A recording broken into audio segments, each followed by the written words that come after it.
खबर न पाए। रावण शिव जी से मांगे, शिव जी दिए 1,00,000 पूत, 1,25,00,000 नाती। नाती से कहने का मतलब आप लोग ये नहीं सोचिएगा कि बेटी का बेटा, तब तो बेटियों को लगी नाती। 1,00,000 पुत्री, 1,25,00,000 नाती। सो नहीं बोले, 1,00,000 पुत्र, 1,25,00,000 नाती, मतलब 1,00,000 उसको पुत्र था तो 1,25,00,000 पोता था। 1,00,000 पुत्र, 1,25,00,000 नाती। अता रावण की, हाँ, तारावन घर दिया में बाती।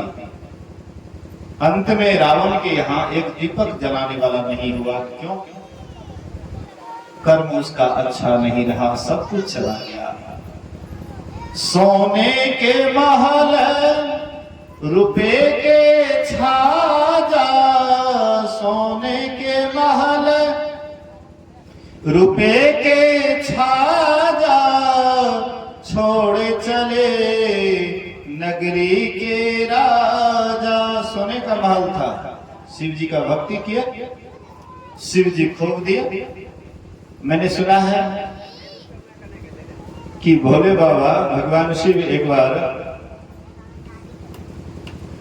मां पार्वती भगवान शिव से कहते हैं कि सब आदमी बढ़िया बढ़िया आलीशान मकान बनाता है, आपसे मांग मांग करके लोग सबको या बढ़िया बढ़िया घर देते हैं, खाने पीने की सब व्यवस्था देते हैं। अपना सब दिन यही श्मशान घाट में, पहाड़ में है, ये हिमालय में ठंडा में बाहर में रहना पड़ता है, कितनी परेशानी होती है। इसलिए एक सुंदर मकान बनाया जाए, एक सुंदर घर बनाया जाए, जिसमें हम रहेंगे बढ़िया से।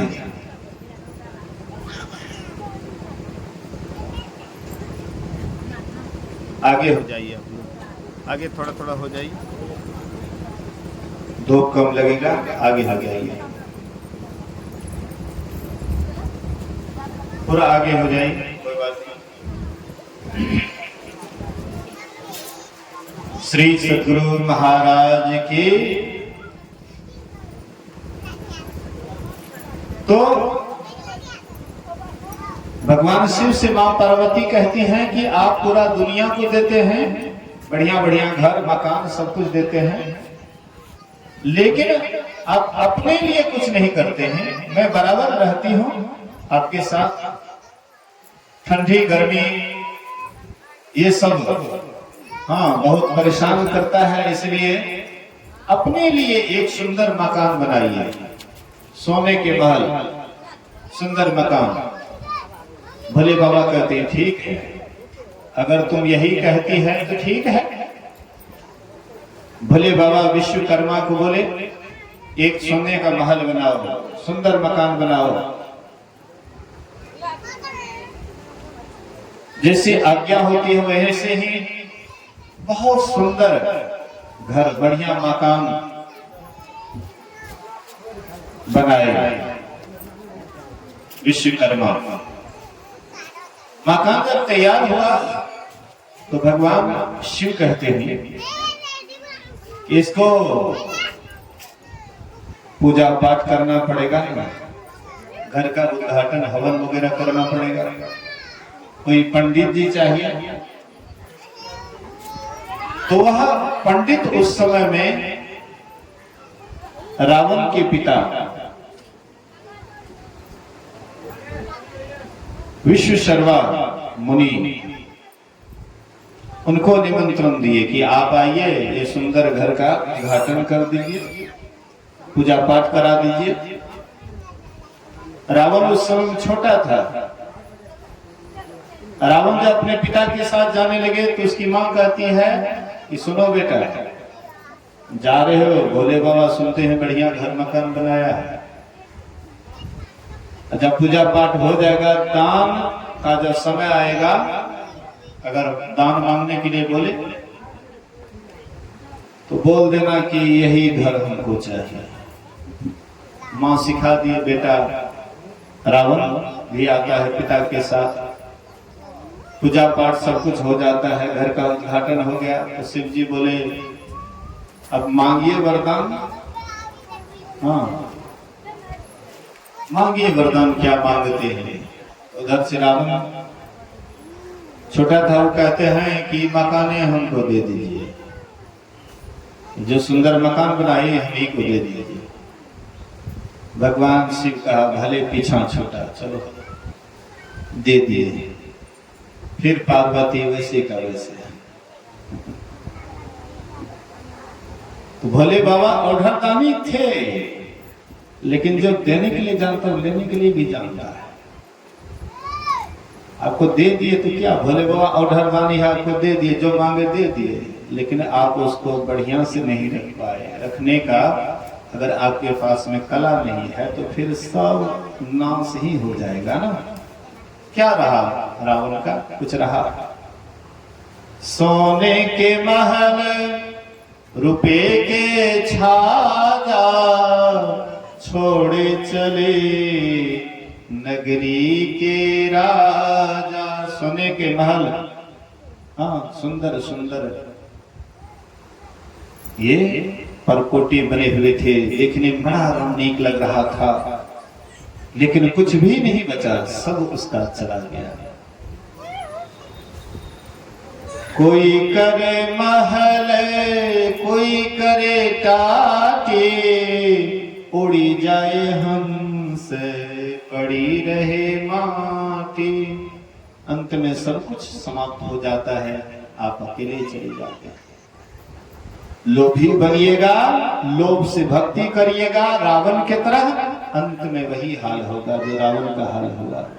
इसलिए लोभ से भक्ति नहीं करना चाहिए। भक्ति कीजिए, लेकिन लोभ मत रखिए कि हमको ये देंगे तब हम भक्ति करते हैं, और नहीं देंगे तो भक्ति नहीं करेंगे। लोभ से भक्ति ऐसे ही होता है, देखा देखी भक्ति का कभो न चढ़सी रंग, विपत्ति पड़े या उछाड़ सी ज्यों केचुल भुजंग। जिस तरह से हम आप देखते हैं केचुआ समय पर अपना शरीर से केचुआ को छोड़ देता है, फिर उसको उस केचुआ से कोई मतलब नहीं रहता है। इसी तरह से देखा देखी भक्ति करिएगा कि सब आदमी देखते हैं जाता है बोल बम, तो हम भी चल देते हैं बोल बम। देखा देखी देखते हैं लोगों को वहां पर पानी ढारते हुए, तो हम भी जाकर के पानी ढार देते हैं। देखते हैं लोगों को सोमवारी करते हुए, तो हम भी शुरू कर देते हैं। देखते हैं जैसे वैसे ही करना शुरू कर देते हैं। ये देखा देखी भक्ति का कभी भी आप आगे नहीं बढ़ेंगे। अपने हृदय से कीजिए, जो आपका हृदय स्वीकार करता है। हृदय सबका हम आपका बड़ा शुद्ध है, बड़ा पवित्र है, इसलिए हृदय से कीजिए। और मांग कुछ मत रखिए, मांग रखिएगा आप भक्ति में आगे कभी नहीं बढ़ पाइएगा। धन मांगिएगा धनी हो जाइएगा, एक दिन वह धन भी आपका हमारा खत्म हो जाएगा। क्या जाएगा साथ में, सोचिए थोड़ा सा। इसलिए हम आप किसी को भी गुरु बना ले, लेकिन कर्म अगर हमारा ठीक नहीं रहेगा तो कोई नहीं बचा सकता है। शिव जी केवल दानी ही नहीं है, कालों के काल महाकाल भी है। एक दिन आपको गर्दन मोचार करके सीधे डाल देगा नरक में। कोई हम आपको नहीं बचा सकता है, स्वयं शिव जी भी नहीं। वो तो अपने सबको मारने वाले हैं, संहार। 3 देव है ना, एक है ब्रह्मा जी, वो जन्म देने का काम करता है। एक है विष्णु जो पालन करने का काम करता है। शिव जी का काम है संहार करना, खत्म करना। कितना बढ़िया से बढ़िया हो उसको खत्म कर देता है। शिव जी जितने दयावान है उतना निर्दयी भी है। सृष्टि को समाप्त करने का काम शिव जी का ही है। सबको एक तरफ से संहार है। आया प्रलय तो महाप्रलय आया, एक तरफ से सबको खत्म कर देता है। जितना दयावान उतना निर्दयी भी। इसलिए हम आप कभी भी ऐसा ना सोचें कि हम किसी के शरण में चले जाएंगे, वे हमारा उद्धार कर देगा। हमारा कर्म ही हमारा उद्धार करेगा। राम अच्छा कर्म किए तो राम की हम पूजा करते हैं, रावण अच्छा कर्म नहीं किए इसलिए हम उनकी पूजा नहीं करते। रावण के पास, रावण जब युद्ध भूमि में था, रावण के पास में अस्त्र शस्त्र था, रथ था, सब सामग्री उनके पास भरा पड़ा था। राम जी पैदल थे, पैर में जूते भी नहीं थे, ना अस्त्र था, ना शस्त्र था, ना ढाल था, ना तलवार था। लेकिन फिर भी राम रावण को पछाड़ दिए। कारण क्या है? राम रावण को क्यों पछाड़े? जंगल में रहते थे, कंदमूल फल खाते थे, शरीर भी रूखा सूखा था, दुबला पतला था। लेकिन वह रावण जो खूब खा पी करके पूरा मुस्तंद था, पूरा मजबूत था, उसको भी पछाड़ दिए। क्यों? कहते हैं मिललबा मुख तोड़ा राम गुण गाई ले, मद मांस नहीं खाई लेना। आज सोमवारी है तो सोमवारी के दिन नहीं खाएंगे मांस मछली, या सावन भर नहीं खाएंगे और उसके बाद 11वां महीना खूब खाएंगे। बारे बार ये कौन नहीं आ गया है? सावन भर नहीं खाएंगे मांस मछली और उसके बाद 11 महीना खूब खाएंगे। मतलब सावन भर भगवान शिव छहा है और उसके बाद 11 महीना शिव जी लुप्त हो जाएंगे, कहीं भाग जाएंगे क्या? आश्चर्य है। परमात्मा कब नहीं रहते हैं, कब हैं? सब जगह हैं। कोई जगह परमात्मा से खाली नहीं, सब दिन है। सोमवार के दिन में खाली परमात्मा का दिन है, शिव जी का दिन नहीं है। और दिन किसका है? अगर हम शिव को परमात्मा मानते हैं तो और दिन किसका है? सोम दिन खूब बढ़िया, असैन खूब खराब। भाई जिस दिन आप शुभ कर्म करने चलते हैं वही दिन आप हमारा शुभ दिन कहलाता है। जिस दिन आपसे उत्तम कर्म हो जाए, चाहे शनिवार का दिन हो, रविवार का हो, सोम मंगल कोई भी दिन हो, उससे कोई अंतर नहीं पड़ता है। जिस दिन शुभ कर्म होता है, अच्छा कर्म करते हैं, सुंदर कर्म करते हैं, सत्संग ध्यान करते हैं, परमात्मा का सुमरन करते हैं, वही दिन शुभ कहलाता है। बाद बाकी कोई भी दिन हो, उससे कोई अंतर नहीं पड़ता है। मुसलमान लोग 1 महीना रोजा रखते हैं, दिन को उपवास रखते हैं, रात को एकदम जगह जगह करके सब एकदम मुर्गा मछली एकदम खूब चलता है। रात को उपवास, तुर्क रोजा नजाम गुजारे, बिस्मिल बाग पुकारे, उनको बहिश्त कहां से हुए जो सांझे मुर्गी मारे। भर दिन रोजा, रात में एकदम मुर्गी को मच्छर करके एकदम सीधे 3 बजे से 2 बजे से सबको जगाने लगता है। जल्दी खा लो, जल्दी पी लो, फिर भिनसर में नमाज पढ़ने से पहले खा पी लो, उसके बाद और कुछ खाना पीना नहीं है भर दिन। व्यक्ति क्या बनते जा रहा है? हम आप सोचते ही सावन भादो, सावन महीना है इसलिए मांस मछली मत खाओ, सोमवारी को व्रत रखो, सावन भर 11 महीना खूब खाओ, उल्टा पुल्टा कर्म करो। कैसा कैसा हम आप नियम लगाते हैं। पंडित जैसे जैसे कहता है वैसे वैसे हम आप करते हैं। साधु जो कहेगा तो उसको हम काहे करेंगे? साधु कहता है सुंदर कर्म कर, सुकिरत कर ले, नाम सुमर ले, को जाने कल की जगत में खबर नहीं पल की। सुकृत कर लो, सुंदर कर्म कर लो, 1 दिन नहीं, 2 दिन नहीं, महीना साल नहीं, जब तक जीवन धारण करो तब तक अच्छा कर्म करो। अच्छे कर्म करने पर ही आपकी पूजा होती है। जो अच्छा कर्म करते हैं जीते जी उसकी पूजा होती है। रामदेव स्वामी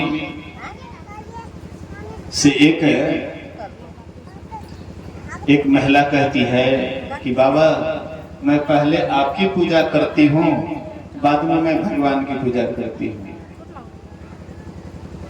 क्यों बोली? रामदेव स्वामी के अंदर ऐसा गुण देखा, उत्तम कर्म कर रहा है, पूरे संसार को अच्छा ज्ञान दे रहा है, स्वास्थ्य लाभ करवा रहा है, अच्छा आचरण दिखा रहा है, अच्छा आचरण करवा रहा है, क्यों नहीं लोग पूजा करेंगे? और वही रामदेव स्वामी खराब कर्म करते, लोग उनको कोई पूजते, उसको कोई प्रणाम करते, कोई उसका आदर करते।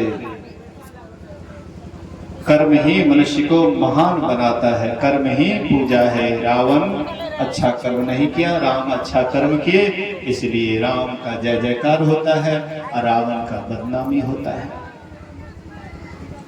मिललवा मुख तोरा राम गुण गाइले, मद्य मांस नहीं खाई लेना। रावण रहलन अत्याचारी, वो तो मद्य मांस आहारी। रावण रहलन अत्याचारी, वो तो मद्य मांस आहारी। फलाहारी राम जी देलन उन्हें पछाड़ी के, मद्य मांस नहीं खाए के। फल फूल खाने वाले भगवान श्री राम रावण को पछाड़ दिए। जीत किसकी हुई? फल फूल खाने वाले कि मांस मछली दारू ताड़ी खाने पीने वाले? राम की जीत हुई। कंस रहलन अत्याचारी, वो तो मद्य मांस आहारी। कृष्ण रहलन अत्याचारी, वो तो मद्य मांस आहारी। माखन हारे कृष्ण जी देलन उन्हें पछाड़ी के, मद्य मांस नहीं खाए के नाम। भगवान कृष्ण क्या करते थे? मांस मछली खाते थे? भगवान कृष्ण नहीं, माखन खाते थे। अब माखन अपने घर में नहीं, पड़ोसियों के घर में खाते थे।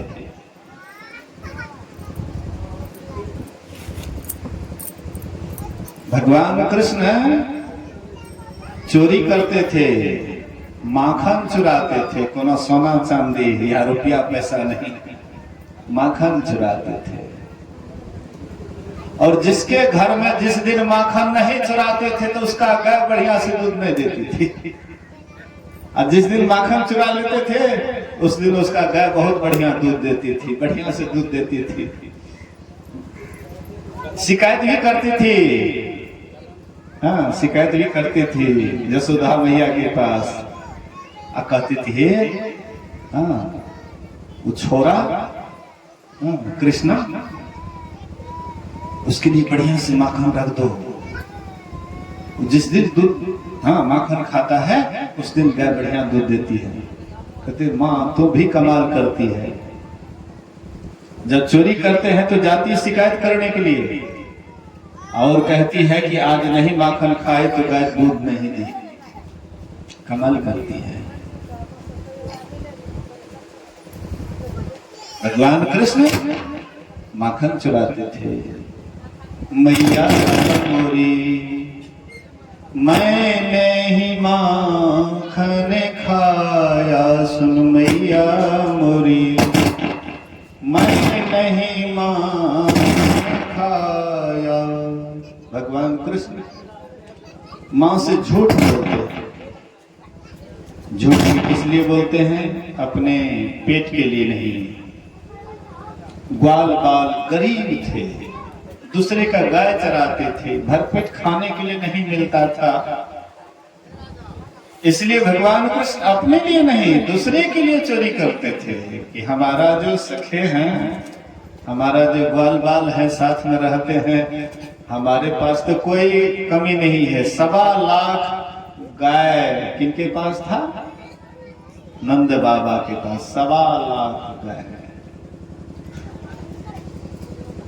आज देखिए जादव की यहाँ भैंस कितना भैंस था नंद बाबा के पास। कहता हम जादव हैं, भगवान कृष्ण के सखा हैं, पालते हैं क्या भैंस। बुद्धि को मोटा करने वाला, सबका दिमाग मोटा हो गया है। गाय पालिए, और वो भी गाय, वो भी नहीं विदेशी जर्सी अधिक दूध वाली, शुद्ध देसी पालिए, उसका दूध बिल्कुल निरोग होता है।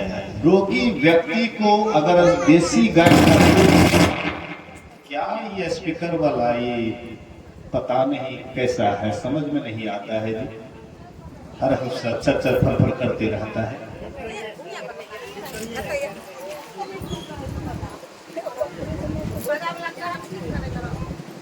अभी एक बार हेलो चर फर करते रहता हो। हेलो, अब क्या हो गया जी? हेलो,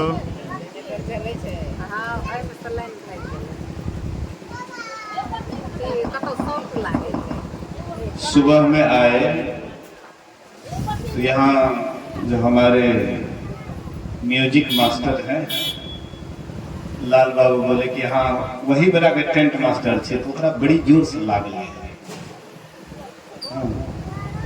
जरूरी है कि बहा करके रहता है।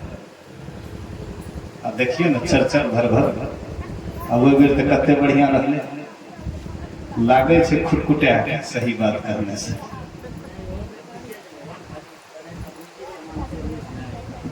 तो उसको ठीक कीजिए ना भाई, चरचराता भरभराता है, सबका दिमाग खराब करता है। बोलिए श्री सद्गुरु। तो मैं कह रहा था कि भगवान कृष्ण माखन चुराते थे अपने लिए, बाल बाल के लिए। जब मैया यशोदा कहती थी कि कृष्ण तुम काहे माखन चुराते हो, तुम्हारे यहाँ कोई कमी है? बोले कि माँ मेरे लिए कमी नहीं है, मेरे यहाँ कमी नहीं है, लेकिन मेरे सखा के लिए कमी है, उसके लिए चोरी करता हूँ।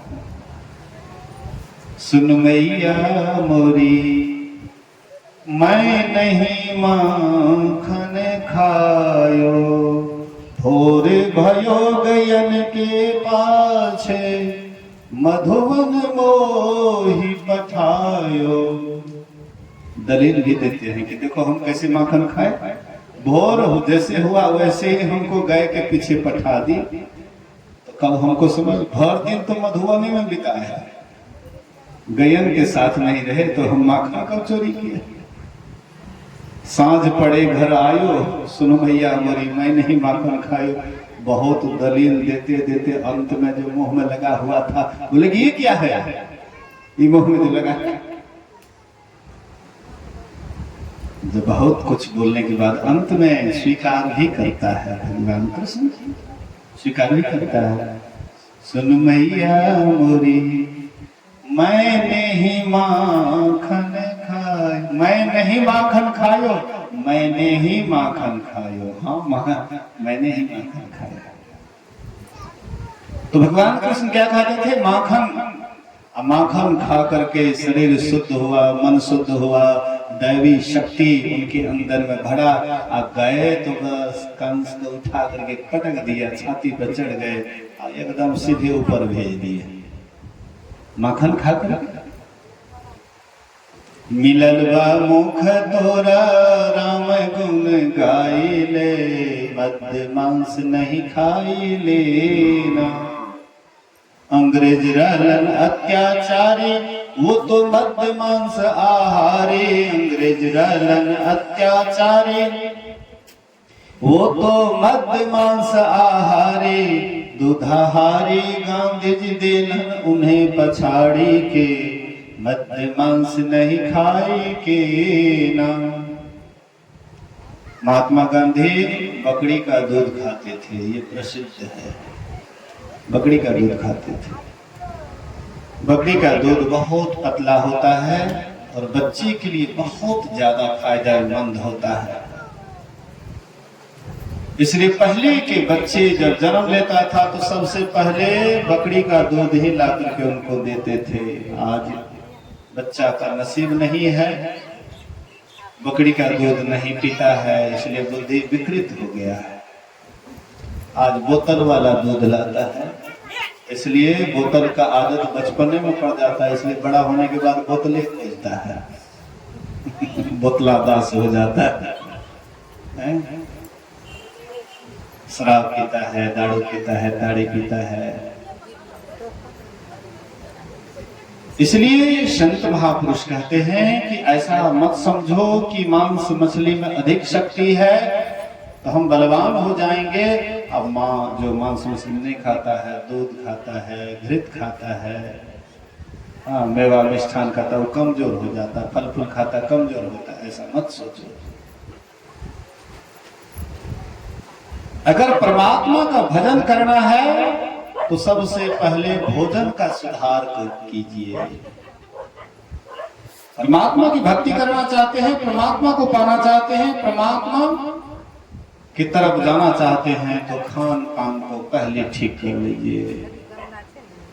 खान पान को प्रथम संभारो, तब रस रस सब अब गुण मारो।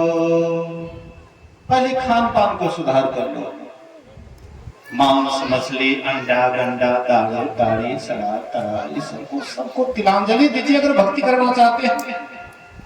चाहे आप जिसकी भक्ति करें, लेकिन गुरु से जान करके, बिना गुरु का भक्ति का शुरुआत नहीं होता है। मनमाना मत कीजिए, मनमाना कीजिएगा और नकली गुरु के फेरे में पड़िएगा, बेचारा अपना भी नरक में जाएगा, आपको भी सीधे नरक में ले जाएगा। गुरु गुरु गुरु में भेद है, गुरु गुरु में भाव। गुरु कबीर सोई गुरु नित बंदिए, जो शब्द बतावे दाव। जो परमात्मा के शब्द का दाव बता दे, परमात्मा के आवाज को पकड़ने की कला बता दे, कहते ऐसे गुरु की शरण में जाइए। जो शब्द भेद बता दे कि शब्द साधना कैसे करें, वह शब्द कहां से आता है, वह शब्द को पकड़ने का क्या तरीका है, ये जो गुरु बतावे वही सच्चा गुरु है। पूरा संसार गुरु का मोहताज है। राम भी गुरु के शरण में गए, कृष्ण भी गुरु के शरण में गए। बहुत आदमी कहते भोले बाबा को गुरु नहीं था, बिल्कुल गलत बात। भोले बाबा को भी गुरु था। बिना गुरु का आज तक किसी का कल्याण नहीं हुआ। तो आप कहिएगा कि हम शिव जी को गुरु बना लेते हैं। शिव जी आपके पास आता है ज्ञान देने के लिए, तब आप उसको बनाइए। नहीं आता है तो कैसे आपका गुरु? शिव जी के ज्ञान को कोई गहराई से बताने वाला हो तब आप उसको भी मान सकते हैं। लेकिन वह बताने वाला अगर नकली हो जाए तो आप भी नकली के फेरे में पड़ करके आप भी वैसे ही रह जाइएगा। इसलिए सच्चा गुरु के चरण शरण में जाइए, सच्चे गुरु के चरण शरण में। राम भगवान भी गुरु के शरण में गए। भगवान राम को गुरु में कितनी श्रद्धा थी मत पूछिए। जब भगवान श्री राम विश्वामित्र के आश्रम में थे और उस समय में जनकपुर से खबर आता है कि जनक पुत्री का स्वयंवर होने वाला है, सीता जी का स्वयंवर होने वाला है। राम लक्ष्मण से कहते हैं कि चलो स्वयंवर देखने के लिए। ये लोग तैयार हो गए, गुरु कहते हैं तो तैयार हो गए और जाकर के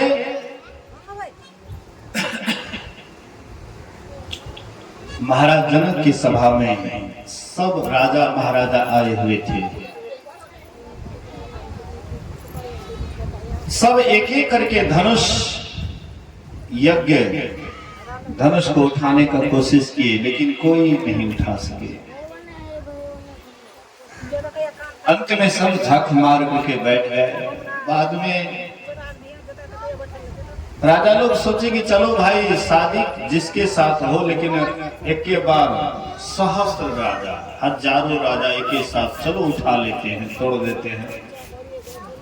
लेकिन हजारों राजा भी उठाने की कोशिश किए, लेकिन कोई हिला तक नहीं सके। सबके सब मिल करके भी धनुष को नहीं हिलाए, अंत में झक मार करके बैठ गए।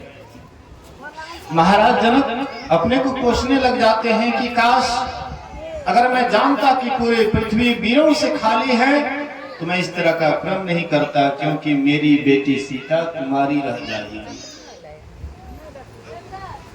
जनक जी अपने को कोस रहे हैं, उसी समय लक्ष्मण खड़े हो जाते हैं, कहते हैं राजा जनक कान खोल करके सुन लो, और ये धनुष क्या है? अगर मैं चाहूं पूरे पृथ्वी को फुटबॉल के समान आकाश में फेंक सकता हूं, ये धनुष क्या है मेरे लिए?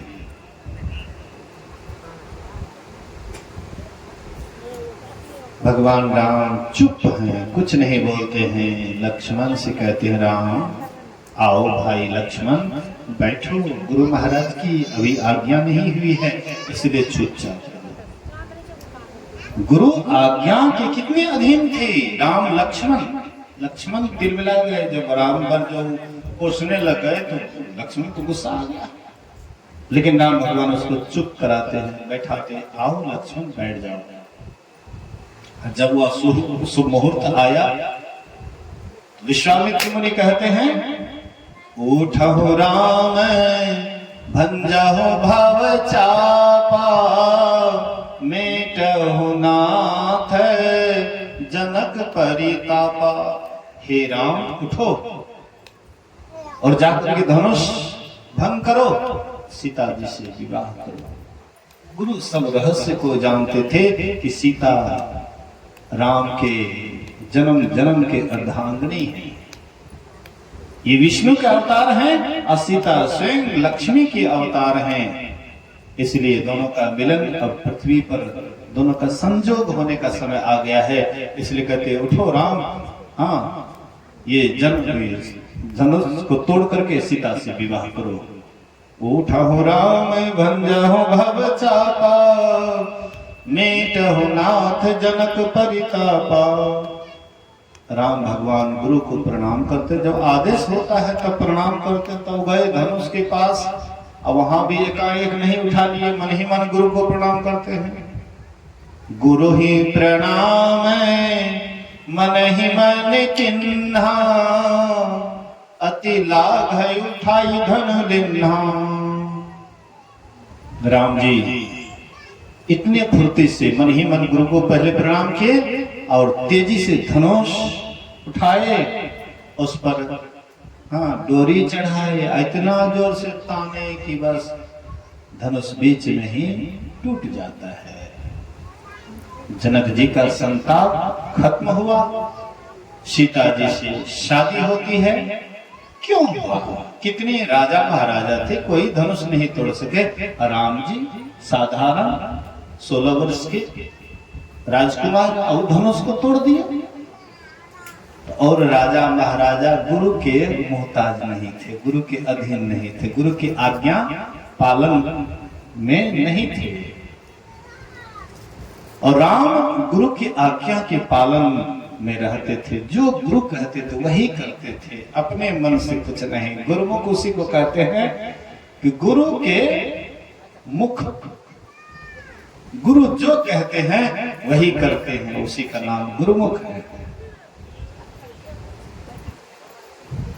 राम भगवान गुरु की कृपा से सभी गुरुजनों का आशीर्वाद लिए, सबसे अस्त्र शस्त्र सब गुरु ने दिया। अगस्त ऋषि भी दिए उनको अस्त्र शस्त्र।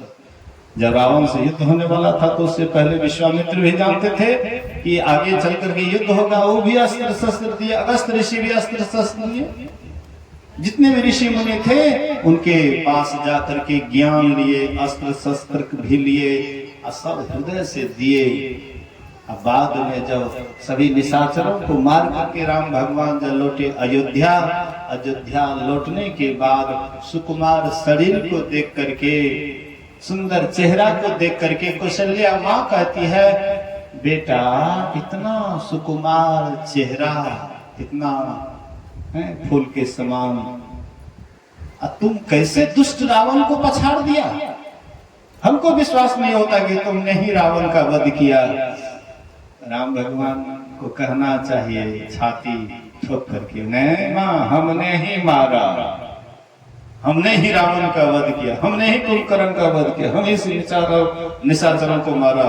राम भगवान थोड़ा सा भी मन में अहंकार नहीं लाते हैं और उल्टे क्या कहते हैं, गुरु वशिष्ठ कुल पूज्य हमारे, इन्हीं के कृपा धनुजरन मारे। हे मां, ऐसा मत सोचो कि मैंने ही रावण का वध किया, मैंने ही कुंभकर्ण का वध किया, मैंने ही तारका सुबाहु का वध किया। मां, ये तो गुरु के ही कृपा से हमने किया, इसमें मेरा कोई विशेषता नहीं है, इसमें तो गुरुवीर का विशेषता है। गुरु की कृपा से ही हमने जो भी काम किया गुरु के ही कृपा से किया, उनके ही आदेश उपदेश में रह करके किया। जैसे जैसे गुरु कहा वैसे वैसे हमने किया, तो सबका हमने सबको हमने मारा, लेकिन मैंने नहीं, गुरु के ही कृपा से। हम लोग एक को छोटका बड़का काम अगर कोई कर लेते हैं तो एकदम सबको, हे हमें ये काम कर लिए, फलना को पछाड़ लिए हम ही।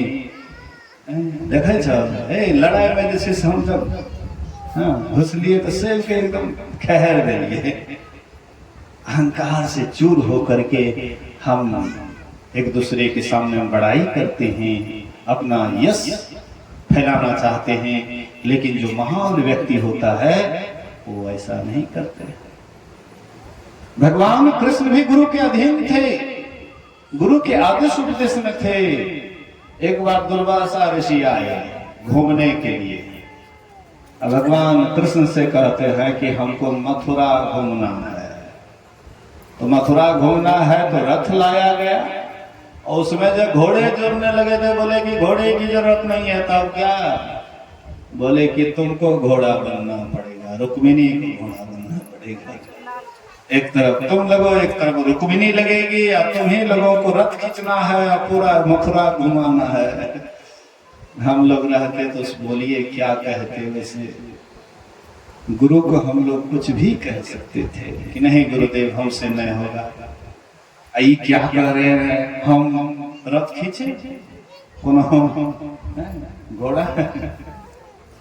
लेकिन वहां पर थोड़ा सा भी तर्क नहीं किए भगवान कृष्ण। जैसे गुरु का आदेश हुआ वैसे ही एक तरफ अपना लगे, एक तरफ रुक्मिणी, आप बीच बीच में कोड़ा भी मारते थे। ऐसा नहीं कि भगवान कृष्ण है, रुक्मिणी है तो काहे हाथ छोड़ेंगे, सो नहीं, बीच बीच में कोड़ा भी चलाते थे, बढ़िया से चला। लेकिन थोड़ा सा भी शिकायत नहीं, पूरा मथुरा घुमाए। अंत में जब घूम करके आए तो भगवान कृष्ण जानते थे कि घूम करके आएगा तो मांगेगा खीर खाने के लिए, तो पहले से खीर बना करके तैयार किए हुए थे। बोले कि खीर खिलाओ, भूख लगी है। दुर्वासा ऋषि के लिए खीर लाया गया, और जितना भी खीर था सब खाया, थोड़ा जुठन छोड़ दिए। रुक्मिणी से कहते पूरे शरीर लेप कर दो, कृष्ण के शरीर में पूरे शरीर लेप कर दो। रुक्मिणी पूरे शरीर में लेप कर देती है, लेकिन थोड़ा सा से चूक हो जाता है। आज्ञा का पालन की लेकिन पूरा पालन नहीं कर पाई, थोड़ा सा कसर रह गया। मतलब तलवा जो जमीन से सटा हुआ था तलवा में नहीं लगा पाई। परिणाम होता है कि महाभारत के युद्ध में कितनों शक्तिशाली अस्त्र भगवान कृष्ण के तरफ आता था, एक नोच खरोच भी नहीं लगा भगवान कृष्ण को। छोड़िए, उचित बात है, जितने बड़े बड़े महारथी सबके सब घायल हो जाते थे, लेकिन कभी सुने कि भगवान कृष्ण भी घायल हुए महाभारत के युद्ध में? कभी भी एक नोच खरोच नहीं लगा, क्योंकि शरीर वज्र के समान हो गया था। गुरु की आज्ञा का पालन जो किए, जुठन खीर जो पूरे शरीर पर लेप दिए, शरीर वज्र के समान हो गया। लेकिन युद्ध के बाद जब भगवान कृष्ण 56 कोटि जदुवंशी एक ही दिन में जब समाप्त हो गया, उसी शोक में भगवान कृष्ण गए हुए थे। जाकर के उदास होकर के पैर को ऊपर करके हाँ लेटे हुए थे। उधर से एक व्याधा देखता है तलवा को, लाले लाल तलवा, मतलब लगा कि हिरनी का मुंह है, हिरनी का मुंह है। हिरनी समझ करके तलवा में साधारण बाण मारे, और वही साधारण बाण से भगवान कृष्ण का शरीर छूटा। बोलिए श्री सद्गुरु महाराज की जय। क्यों छूटा? गुरु की आज्ञा का पालन किए, लेकिन पूरा नहीं कर पाए, ढंग से नहीं किए। अगर तलवार में भी लगा देते तो आज साधारण बाण से भगवान कृष्ण का शरीर नहीं छूटता। तो भगवान कृष्ण भी गुरु के अधीन, भगवान राम भी गुरु के अधीन, भगवान शिव भी गुरु के अधीन। हम लोग कहते हैं कि गुरु के अधीन काहे जाएंगे, गुरु के आदेश उपदेश में काहे रहेंगे। संत मत में तो पहले कहे 5टा पाप को छोड़े, चलते कलयुग में चलता है। झूठ नहीं बोला, चोरी नहीं करा, नशा नहीं खा, हिंसा नहीं करा, व्यभिचार नहीं करा, ना कलयुग में चले वाला।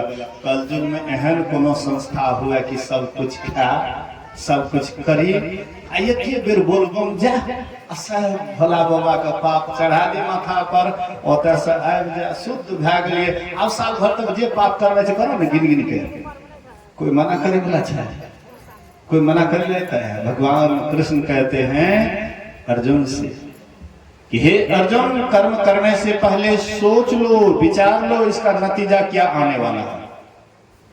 अगर अंधाधुंध कर्म किया तो कर्म तो तुम करोगे, लेकिन फल देना मेरे अधिकार में है। ये नहीं सोचना कि हम जो मन वही कर्म करेंगे, अब फल लेते समय बढ़िया बढ़िया फल ले लेंगे, ऐसा कभी मत सोचना, क्योंकि फल तुम्हारे अधिकार में नहीं है, कर्म तुम्हारे अधिकार में है।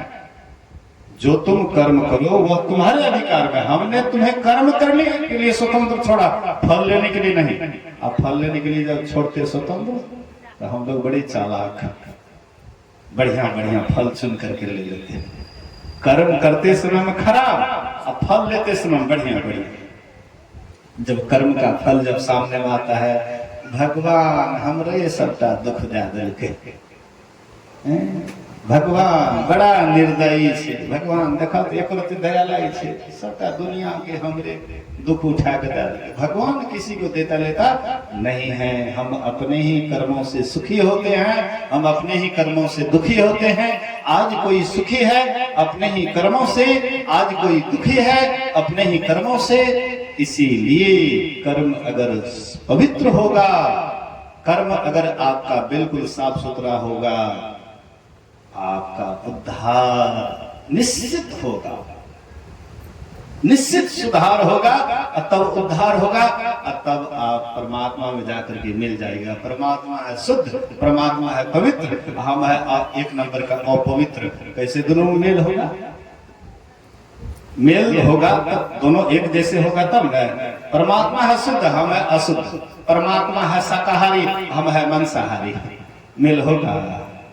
मांसाहारी शाकाहारी अखनी कोई महात्मा के पास में जो मांसाहारी बैठ जाए तो मने मन महात्मा कहे तो नहीं छे, लेकिन मने मन कहे मांसाहारी छे, बगल में बैठ गए देखा शुद्ध पाक सब नहीं रहे छे, नहीं बोले छे, लेकिन भीतरी भीतर गुमड़े छे। तो शिव जी के पास में जो मांसाहारी देते तो शिव जी की करते बगल में कहते अब आओ गोद में मांस मछली खा के है हमारा पास, हमें ज्ञानी ध्यानी दिन रात ध्यान करे वाला शिव जी। झूठ बोल कहते शिव जी के पास तो की कहते हमारा चला चाहिए, अब हमारा गोद में बैठ जाए। तुम मेरा चला कैसे? सती जी झूठ बोल रही एक बेर झूठ बोल रहे। कछु ना परीक्षा लीन है गुसाई, करम प्रणाम तुम्हारी नाई। शिव जी से करके सती जी नहीं हम कोनो परीक्षा नहीं ले लिए, अहें के तरह गलिए प्रणाम क्या कया फिर लौट गए। शिव जी करके हमें इतने समझलिए तो ये समझबे नहीं कर लिया, वही ना भगवान राम का प्रणाम करके केना चले ले। तो शिव जी ध्यान कर के सब करतूत के जान गए। तो शिव जी अखनी ध्यान नहीं करे तू जे मांस मछली खाई छ, झूठ बोले छ, शिव जी ध्यान में नहीं देखे छ, शिव जी सुतले रहे छ। बोलिए श्री सद्गुरु वही दिन अगर शिव जी सती के करतूत के जान के सती के जीवन भर के लिए परित्याग क्या दिल तो अखनी शिव जी ध्यान करके नहीं देखे छे कि के मांस मछली खाए छे या हमरा जगवे छे, नहीं देखे छे। सब कुछ शिव जी देख रहा है। भगवान सबको देख रहा है, सब कुछ देख रहा है। जो भी अच्छा कर्म करते उसको भी भगवान देखते हैं और बुरा कर्म करते उसको भी भगवान देखते हैं। इसलिए हम आपको सोच विचार करके कर्म करना पड़ेगा, सोच विचार करके कर्म करना पड़ेगा। कभी मत सोचिए कि हम फलना को गुरु बना लेंगे तो वही हमारा उद्धार करेगा और हम उल्टा पुल्टा कर्म करेंगे। नहीं नहीं, गुरु बेचारा क्या करे, शिष्य माई है चुप। कहते हैं गुरु बेचारा की करते, चले में चुप छे तो की करते। गुरु कभी भी आपका उद्धार तब करेगा जब उनके रास्ते पर चलिएगा। भोले बाबा कहते हैं कि बेटा तुम सत्संग करो, तुम ध्यान करो। हाँ, तीसरा नेत्र को खोलो। भोले बाबा कहते हैं हम लोग कहते मांसो खाएंगे, मछलियों खाएंगे, मंच पर भाषणों देंगे, दाड़ुओं पिएंगे, लंबा चौड़ा भाषणों देंगे। भगवान शिव के हम ठग रहे छे। भगवान शिव नहीं जाने छे, प्रत्येक की बात को जानने वाले, मन की बात को जानने वाले हैं। हम आप किसी से कुछ कहेंगे तब वो जानेंगे। और परमात्मा अगर कहने के बाद ही जाने तो हम में और परमात्मा को अंतर है। लोग कहे हम भगवान से यही चीज मांग लिए, सामना में खड़ा रह के हे भगवान हमरा बेटा दे दे, बेटी दे दे, धन दे दे, दौलत दे दे। जहिना लोग के पास हमें कोनो चीज मांगे ले जाए हे फलना सामान दे दे, ओहिना भगवानों के पास अगर मांगबे बोलबे तब भगवान सुनते। एकर मतलब तो भगवान में और इंसान में कोनो फर्क नहीं है। भगवान तो मन की बात को जानता है, सब कुछ जानता है, उनसे क्या छिपा हुआ है। अब मूर्ख हम आप हैं कि उनसे छिपाना चाहते हैं। इसलिए हम आप कल्याण चाहते हैं, शांति चाहते हैं, सुकून चाहते हैं। जीवन में अगर हम आप चैन चाहते हैं तो महापुरुष कहते हैं कि महापुरुष की बात को मानिए, उनके आज्ञा का पालन कीजिए। वे जो ज्ञान दिए हैं वह ज्ञान को समझिए, बुझिए, अपने जीवन में धारण कीजिए। निश्चित रूप से हम आपका कल्याण होगा। कल्याण का रास्ता एक ही है, अलग नहीं है। मोक्ष में जाने का रास्ता एक ही है, अलग नहीं है। इसलिए गुरु महाराज कहते थे परमात्मा ईश्वर, सबका ईश्वर एक है, उसके पास जाने का रास्ता भी एक है और वह बाहर नहीं, सबके भीतर में है, सबके भीतर में है। और भीतर वाला रास्ता तो नहीं जानिएगा, बाहर बाहर दौड़िएगा, क्या मिलेगा?